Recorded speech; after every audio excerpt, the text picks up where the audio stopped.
Dans les années 80, Renault croyait encore au coupé populaire et a lancé sa Fuego plein d'ambition. Ce coupé aérodynamique est même parvenu jusqu'aux États-Unis et en Argentine. La visée était mondiale. Oui, mais voilà, c'était sans compter sur la mode des GTI qui allait déferler sur la décennie et très rapidement rendre la Fuego ringarde. Alors aujourd'hui, je vous propose de redécouvrir une voiture née au mauvais moment, avec en bonus, pour celle-ci, un parfum délicieusement américain. Bonjour à toutes et à tous, bienvenue sur Authentiques Auto. Aujourd'hui, nous allons donc parler de la Renault Fuego Turbo dans sa déclinaison spéciale pour le marché nord-américain. Si vous me suivez, vous avez vu cet exemplaire qui était sur le plateau des Youngtimers à moins de 30 000 € au salon Rétromobile.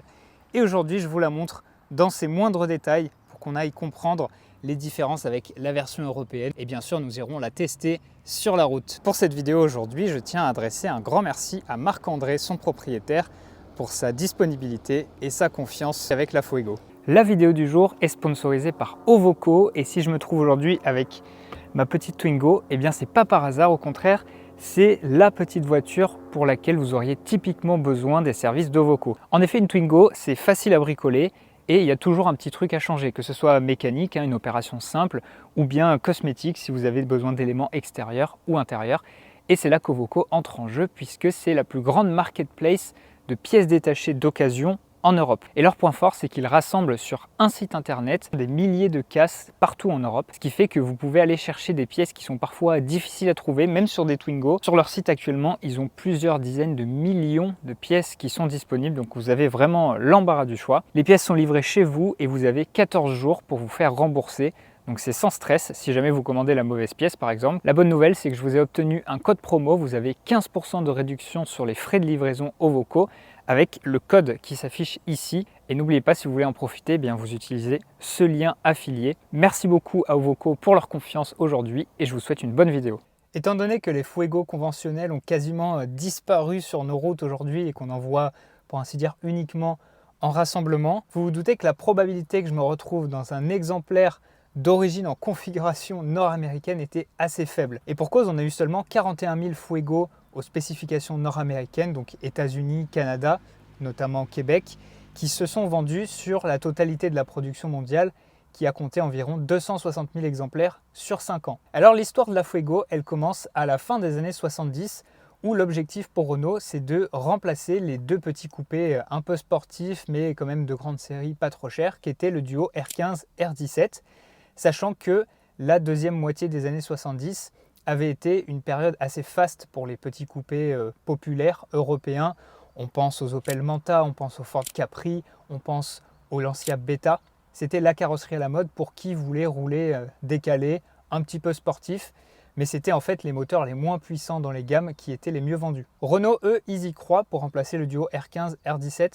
Pourtant, il y a quand même quelques signaux qui pourraient laisser penser que la mode des coupés va passer. Mais entre le moment où on conçoit une voiture et le moment où on la lance, il y a toujours un décalage de quelques années, bien sûr. Et la Fuego est donc lancée en 1980, fruit du design de l'équipe de Robert Aupron, prestigieux designer français qui a notamment œuvré sur les SM, sur les DS. Probablement que je vous apprends rien. Elle est lancée en 1980 avec quand même un pari assez important puisque le style est très novateur. Renault insiste surtout sur son aérodynamique, sur son côté sportif. Elle lui donne un nom qui est une première depuis les années 60, Fuego, qui signifie le feu.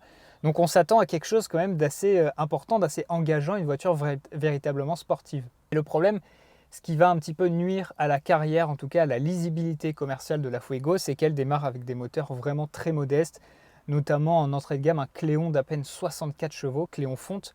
On va avoir un Cléon aluminium un petit peu plus puissant qui va monter au début à un peu plus de 90 chevaux, mais pas plus quoi. C'est-à-dire que les GTX, TX, c'était les versions top de la gamme.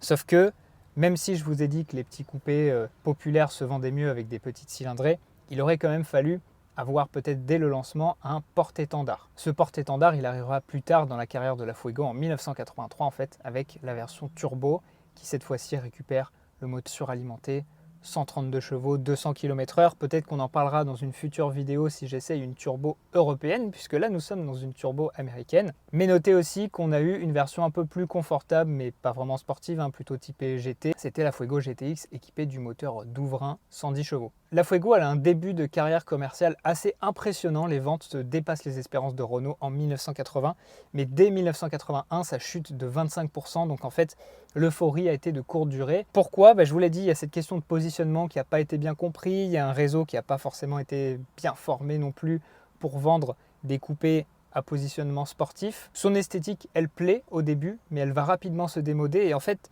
il y a un gros phénomène qu'il faut prendre en compte dans les années 80, c'est celui des GTI. Les jeunes conducteurs qui ont légèrement les moyens, qui ont envie de se payer une voiture sportive, ils vont assez rapidement commencer à se tourner vers les petites compactes survitaminées, Golf GTI, puis plus tard 205 GTI, R5 Alpine Turbo et plus tard R5 GT Turbo. Vous connaissez l'histoire. Et le problème, c'est que c'est l'ancienne clientèle en fait, des coupés populaires que je vous ai décrits dans les années 70. Et donc la Fuego est lancé à un moment où son segment commence déjà à disparaître. Renault avait envie d'y croire, mais voilà, malheureusement, c'est une question de timing qui n'a pas vraiment fonctionné. Cela dit, Renault avait quand même des ambitions pour cette voiture, puisque au-delà de la diffuser en Europe, nous sommes dans une version américaine et Renault l'a vendue aux États-Unis. Puisque progressivement, dans les années 70, Renault a pris une participation de plus en plus importante dans le constructeur local AMC, le quatrième gros constructeur américain. Et donc Renault a diffusé une bonne partie de sa gamme aux États-Unis. On se parle des R5, R9, R11, R21, R25, avec des noms très français évocateurs comme Le K, Alliance, tout un programme. Mais Renault avait déjà fait des tentatives dans les années 60 pour venir aux États-Unis, avec la Dauphine notamment. Et donc il y aura aussi la Fuego qui n'a pas besoin d'un remplacement de nom. Elle s'appelle Fuego, c'est suffisamment évocateur, qui est diffusée aux États-Unis à partir du début des années 80. Et d'ailleurs, les États-Unis ont eu la turbo avant l'Europe. Donc cette turbo-là est de 1982. Il faut attendre 83 pour que la turbo soit lancée en Europe. On n'y comprend pas grand-chose étant donné que c'était l'Europe le premier marché, mais bon, c'est comme ça. Comme ses consoeurs locales, la Fuego américaine, elle reçoit une préparation extérieure-intérieure adaptée au marché local que je vais vous détailler. Et elle reçoit aussi un moteur adapté puisque les normes de pollution aux États-Unis étaient plus sévères dans les années 70 qu'en Europe. C'est l'inverse d'aujourd'hui, tout simplement. Et donc elle était obligée d'être catalysée, elle était dépolluée, ce qui signifie qu'elle avait un moteur à injection. Et donc la Fuego Turbo américaine développe seulement 108 chevaux contre 132 pour la version européenne. Ça fait quand même un sacré différentiel. L'européenne montait à 200 km/h, l'américaine seulement à 180 chrono. Et il y a même eu un projet, avorté malheureusement, de décliner un cabriolet Fuego pour les États-Unis qui a été conçu par Heuliez, mais c'est seulement un prototype qui a existé. En tout cas, elle s'est vendue à un petit peu plus de 40 000 exemplaires, comme je vous le disais, sur le continent nord-américain. C'est pas négligeable quand même pour une marque française. Et c'est vrai qu'elle avait sa place aux États-Unis, qui avaient eux aussi subi les chocs pétroliers et qui commençaient à s'intéresser fortement aux voitures japonaises, qui étaient plus petites, plus compactes et donc moins consommatrices. Les voitures françaises avaient une certaine place là-bas. Malheureusement, on sait comment l'histoire a terminé et Renault s'est retiré des États-Unis au tout début des années 90. La Fuego américaine se reconnaît instantanément, d'abord parce qu'elle avait une palette de couleurs spécifiques aux États-Unis et puis des couleurs qui étaient déclinées dans des versions biton. Donc là, c'est la version marron avec un biton gris qui est relevé tout au long de la carrosserie par des strippings, comme c'était en vogue à l'époque. Les États-Unis étaient assez kitsch, mais pour notre plus grand plaisir et pour le plus grand plaisir des collectionneurs aujourd'hui. Vous noterez également la graphie du logo Turbo qui n'est pas la même du tout que celle qu'on avait en Europe. Ça, c'est intéressant, ils sont allés jusqu'à pousser le détail comme ça. Mais revenons vers la face avant, puisque aux États-Unis, on obligeait les véhicules pendant de nombreuses années à avoir des pare-chocs à absorption d'énergie. Celle-ci en est équipée, donc ça fait qu'elle a des pare-chocs qui sont beaucoup plus larges, beaucoup plus proéminents. Et c'est un petit peu dommage dans le cadre d'une Fuego, puisque c'est un véhicule au design assez lisse, assez novateur, très aérodynamique, 0,34 de CX. Je pense que ça a un petit peu peut-être dégradé ça aux États-Unis, vous me confirmerez les spécialistes. On a également des phares scellés, même si ici ils ont été remis aux normes européennes au niveau de l'ampoule, donc c'est jaune. Évidemment là-bas ils étaient blancs d'origine. Donc ça lui donne un regard quand même spécial, un regard d'expatrié on va dire. Et vous noterez bien sûr sur le capot les très jolis strippings argentés comme ça qui viennent rehausser la couleur marron de cet exemplaire. C'est très joli, moi j'aime beaucoup. A noter également qu'elle n'a pas de lave-phare, mais que certaines Fuego américaines avaient la possibilité d'avoir des essuie-phares, vraiment des espèces d'essuie-glaces, comme on le voyait beaucoup à l'époque. L'autre élément bien sûr très distinctif, ce sont les jantes en aluminium au design jamais vu en Europe, qui ici sont équipés de pneus Michelin TRX. Et son propriétaire me disait que ça, ce sont les TRX d'époque, de 1982. Autant vous dire qu'on ne va pas rouler vite malgré l'autocollant turbo, il va falloir faire très attention. Pour le reste, au niveau de la ligne latérale, à part la décoration, c'est assez similaire à la Fuego européenne. Donc c'est une ligne très ovoïde, une ligne finalement assez en avance sur son temps, avec notamment cette question des stries là, ce gimmick de design qui part du capot, qui se prolonge dans les vitres, dans l'entourage intégralement noir. Il n'y a pas de chrome sur notre Fuego du jour. Et jusque sur le panneau arrière, comme ça, où on retrouve un logo turbo. C'était quand même quelque chose d'assez assez expérimental. On ne l'a pas forcément revu par la suite. Et l'arrière qui se terminait, et c'était nouveau chez Renault et ça sera repris sur d'autres modèles, par une grande bulle comme ça. Donc c'est un haillon mais avec le seuil de chargement très élevé. Et vous noterez bien sûr la plaque que son propriétaire a mis. Alors c'est un format français mais avec une forme américaine. Et vous voyez que le bandeau plastique vient vraiment ceinturer la caisse puisqu'on le retrouve aussi sur la face arrière. À nouveau les pare-chocs proéminents et vous avez aussi les veilleuses latérales, autre trait spécifique aux États-Unis. Même d'ailleurs, vous pouvez regarder sur la trappe à essence, c'est écrit sans plomb uniquement, ce qui n'existait pas encore en Europe. Donc c'est là qu'on voit dans ce genre de détails que la voiture n'est vraiment pas locale. Et bien sûr, je vous le montrerai tout à l'heure, le toit ouvrant en toile, en vinyle sur le toit, délicieusement américain lui aussi, qui rappelle un peu l'open air des Twingo. Clairement, vous le voyez, c'est une Fuego plus quoi. Le fait qu'elle ait sa décoration locale un peu plus chargée, un peu plus travaillée, ça fait presque oublier que, certes, c'est une voiture qui en son temps était assez novatrice, mais moi j'avoue, je la trouve pas très belle la Fuego. Pourquoi ? Parce qu'elle repose sur une plateforme de R18, donc elle a des voies assez étroites, elle a un moteur longitudinal, donc de gros porte-à-faux. Elle est un peu frêle en fait, ça aurait été bien que ses roues, là on le voit bien, les roues sont noyées sous la grande carrosserie, mais avec toute cette décoration là, on oublie un peu ce style si particulier. Et vous vous demandez sûrement, mais comment ça se fait qu'on a une Fuego nord-américaine qui se retrouve sur le sol français ?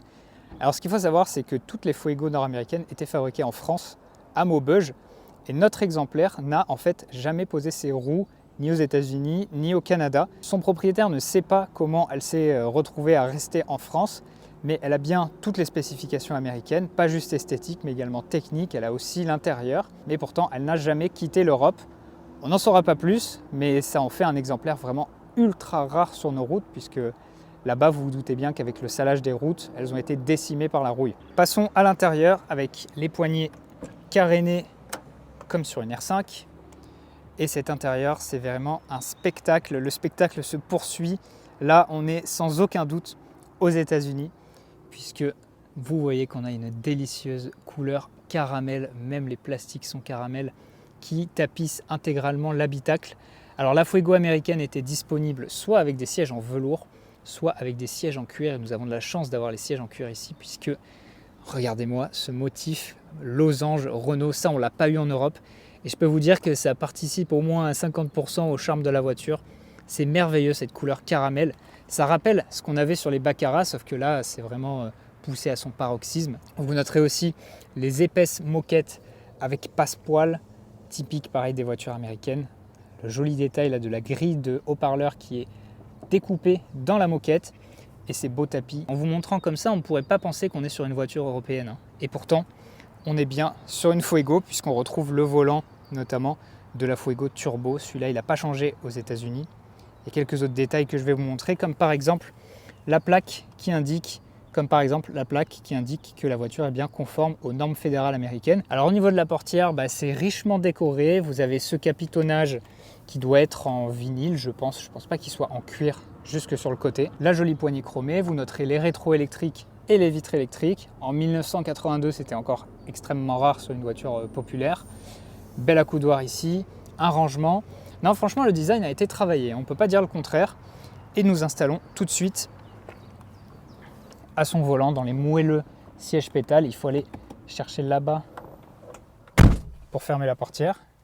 Et ça sonne plutôt mat. Bienvenue à bord de la Fuego US. C'est une Fuego phase 1 à laquelle nous avons affaire aujourd'hui, c'est-à-dire que la casquette des compteurs s'arrête sur les boutons latéraux. On n'a pas de visière qui se prolonge au haut de la console centrale, mais le design intérieur n'a pas beaucoup changé finalement entre les deux phases. Le volant de Fuego Turbo, vous le connaissez, on le retrouve notamment sur les R11 Turbo, avec ce mix de métal, de plastique et de cuir. Il est très esthétique, confortable parce qu'il a une jante assez large, j'aime beaucoup sa préhension. Ici, l'indication qu'elle roule uniquement au sans-plomb, c'est toujours rappelé au tableau de bord sur les américaines. Et voilà le bloc compteur avec les indications à la fois en km/h, à la fois en miles. Et si vous vous demandez pourquoi on n'a pas de manomètre de turbo, eh bien, c'est parce qu'il est ici sur la console centrale en parallèle de la condamnation centralisée. D'ailleurs, pour l'anecdote, la Fuego, c'est la première voiture au monde, si je ne dis pas de bêtises, à recevoir la condamnation centralisée à distance par PLIP. C'est drôle d'avoir eu ça sur un véhicule finalement populaire. En nous concentrant sur la console centrale, on notera d'abord à gauche la commande pour activer le toit ouvrant.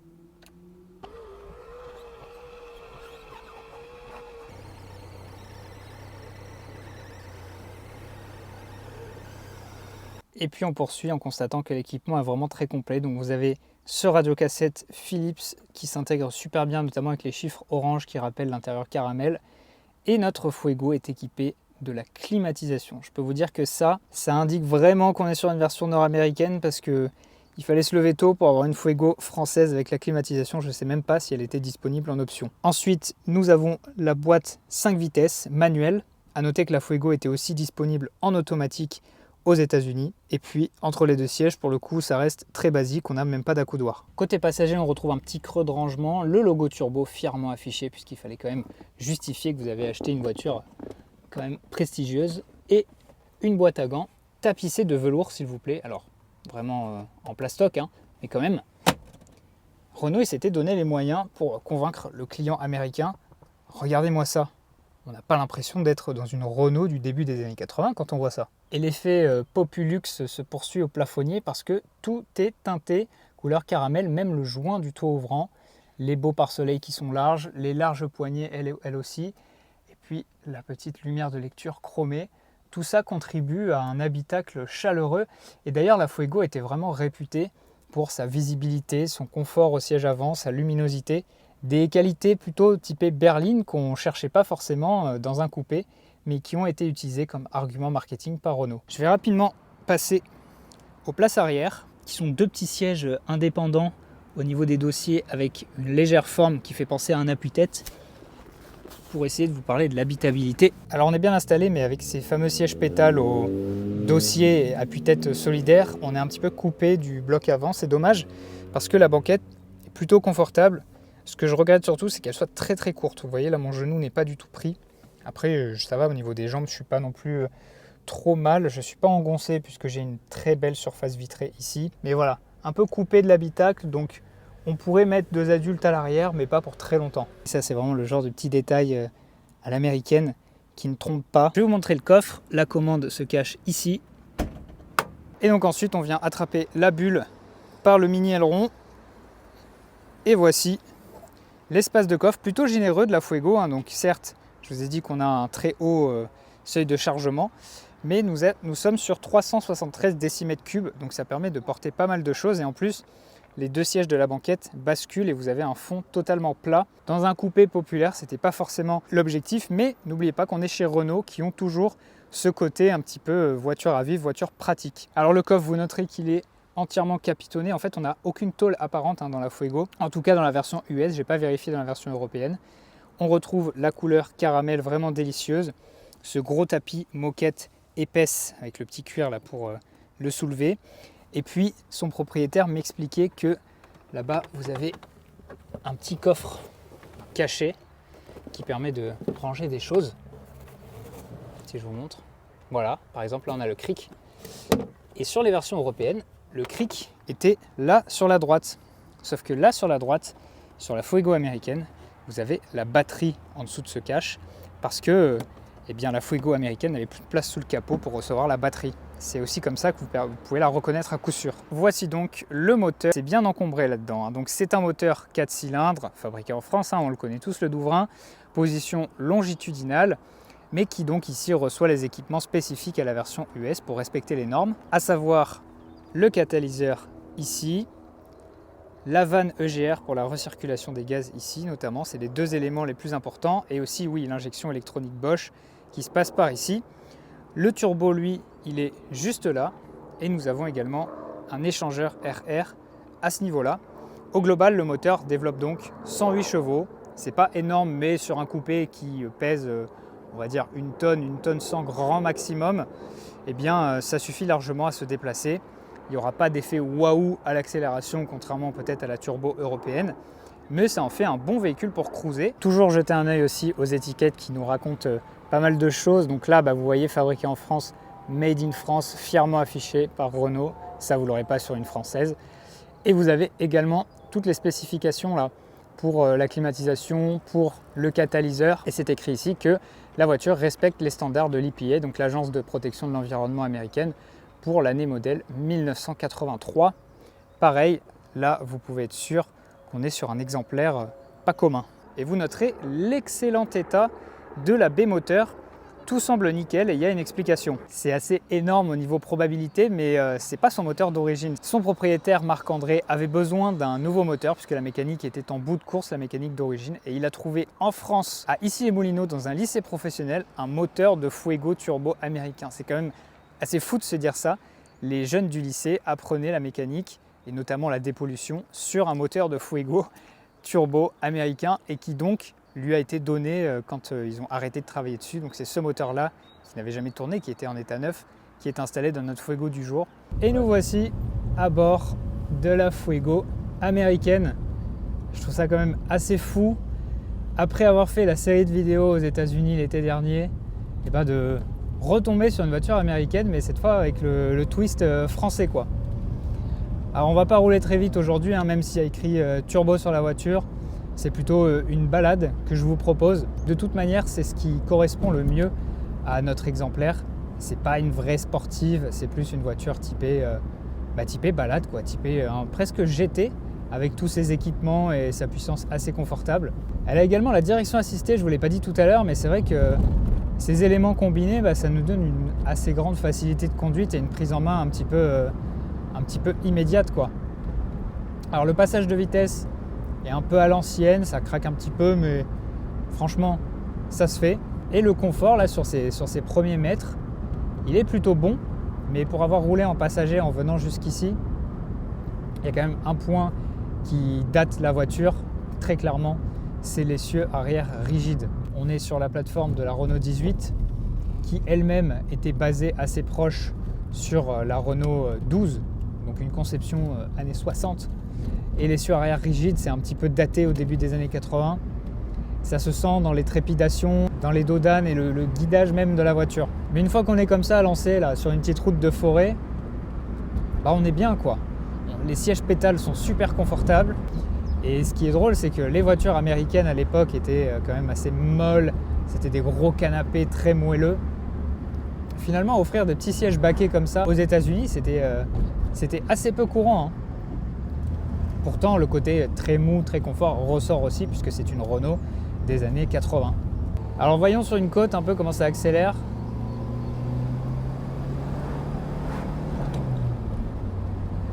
Bon, bien sûr, on est en montée, mais ça repart. Il y a un certain couple, une certaine reprise. Je peux même monter en quatrième et ouais, ça continue d'avancer. Alors ce qui est assez discret pour le coup, c'est le turbo, hein. On l'entend pas et on sent pas de déclenchement vraiment à retardement. Pourtant dans les années 80 c'était quand même les débuts du turbo, mais le fait que la voiture ait une injection, le fait que ça soit un turbo probablement basse pression, c'est-à-dire pas très démonstratif, ça la rend assez calme en fait, mais par contre suffisamment agile, vous voyez, pour le trafic actuel. Et ça c'est agréable. Parce que c'est une voiture avec laquelle on peut se sentir tout à fait légitime de partir en balade. Là il fait beau, vous voyez qu'on roule avec le toit ouvrant, on a l'intérieur caramel. C'est vraiment des sensations de voiture de collection, mais pas de voiture de sport, quoi. Et au niveau du freinage, là on arrive au feu rouge. Ouais, ça va, ça freine bien. Alors à noter que la Fuego américaine, elle avait des tambours à l'arrière, même sur la turbo. Alors que la turbo européenne, elle avait 4 freins à disque. C'est un peu dommage, mais bon, c'était comme ça aux États-Unis. Et étant donné que c'est une injection, la voiture, elle se comporte très bien, quoi. assez rond au niveau du moteur, la puissance est délivrée tout à fait comme il faut. Au design aussi, je vous ai pas vraiment parlé d'un truc tout à l'heure, les rétroviseurs qui sont dans le prolongement de ces stries en plastique qu'on voyait à l'extérieur, vu de l'intérieur, ils sont assez caractéristiques, quoi. Ils sont vraiment très beaucoup d'angles, ils sont assez fins, mais ils offrent quand même une bonne visibilité. Il faut un peu penser à ceux de la Renault 14 si vous vous souvenez. Écoutez, j'ai pas grand chose de plus à vous dire sur notre Fuego du jour en termes de conduite, puisque vous l'aurez compris, elle est à l'image d'une Renault 2 litres des années 80, c'est-à-dire confortable, tranquille. C'est une voiture pépère. Certes, il y a un gros monogramme turbo, certes, il y a eu tout un travail sur le moteur, mais enfin, la dépollution américaine la rend un petit peu, je vais pas dire asthmatique, mais lui enlève un peu son caractère. Et donc finalement, ça donne un caractère de véhicule tranquille, quoi. Tranquille pour la balade. On a même là les accoudoirs rembourrés sur la portière. On peut conduire d'un doigt parce que la direction est assistée. Elle nous fait un petit peu vivre ce côté rêve américain, mais avec un twist français. Très content d'avoir pu faire l'expérience de cette expatrié. Pour conclure, merci encore à Marc-André pour sa confiance et sa passion aujourd'hui. Je suis super content d'avoir pu filmer pour ma première Fuego sur la chaîne l'exemplaire le plus rare qu'on pouvait trouver en France, je pense. À moins qu'il y ait des Fuego argentines, je ne sais pas, mais en tout cas, ça m'a fait vraiment plaisir. Si la vidéo vous a plu, n'hésitez pas à me le dire dans les commentaires, à me laisser un petit like et puis surtout à vous abonner pour soutenir mon travail. Et si vous voulez que je filme votre Youngtimer, pourquoi pas une autre Renault américaine ou une française américaine, eh bien vous pouvez m'envoyer un message sur Instagram ou un email à l'adresse qui s'affiche et on peut arranger ça. En attendant, moi je vous dis à la prochaine pour une prochaine vidéo. Allez, à bientôt!